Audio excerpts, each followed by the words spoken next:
24 billion naira for CCTV installation in the government house, and 30 billion naira set aside for gunboats, and also 23 billion in contingency reserves. Is this some sort of SPV for 2027 to, gather funds for 2027? You see, Moses, this is one of the reasons why I don't.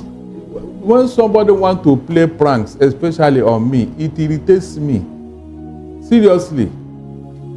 We see the handwriting on the wall. We are looking for Daniel to come and interpret it for us. Where these people are taking us to, where they are going. Look at how these people are inflating everything that has to do with their budget, with their project, everything.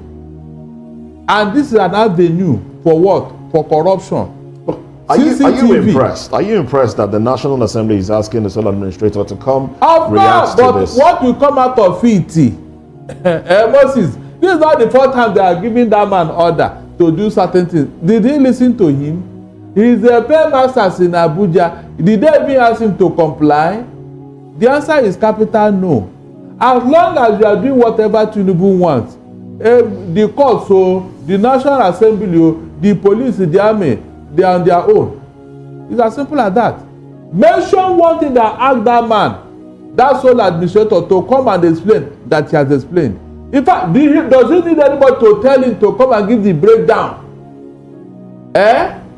But because he is answerable to one man, every other person can go to anywhere. It doesn't concern him. Well, Barrister, he will not answer them. Barrister, considering the citizens' appeal of course, lifting the state of emergency on Rivers State, what steps do you think government should take to address the underlying issues that brought about that particular position? There was no issue. David, let nobody be deceived. There was no issue in Rivers State until the state of emergency was imposed. It's like working towards an answer, like we are seeing today. Please, let me ask you, what is going on in Benue and Plateau and other Middle Belt states? And what happened in River before they imposed the state of emergency? Which one is worse? Which one deserves the state of emergency? You can see how they have psychologically conditioned Nigerian mind to do their bidding. Everybody say, how can a Fubara avoid what brought about the state of emergency?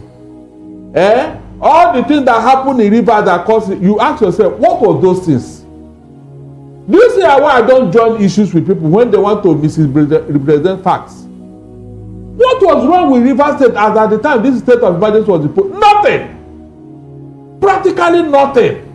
But because they want to capture that state through this means, look at where it has landed us now. Have you seen where they were going? Ab initio. So let nobody come and tell me, how can we avoid what happened? Nothing. There was nothing wrong in Rivers State. They just hijacked that state. Because Fubara was implementing the Supreme Court ruling. He was doing it obediently, dutifully. Instead of them to encourage him, they say, no, if we now do it, our plan is over now. They now hijack it. All right, and people are not asking Tinubu, why didn't you allow this man to implement Supreme Court judgment, which have already started? Let us see where the problem will now come from. Nobody's doing that. You can see how people are being conditioned to believe falsehood. That means tomorrow he can use the same system, manipulate it in another way, and then get away with it. And we'll still be saying, yes, he did it. If not for him, in fact, Rivers State would have burned. Benue is burning. The northern leaders are telling, go bring state of emergency where insecurity is drowning all of us. Yet he didn't do anything. Thank you so very much. He didn't do anything.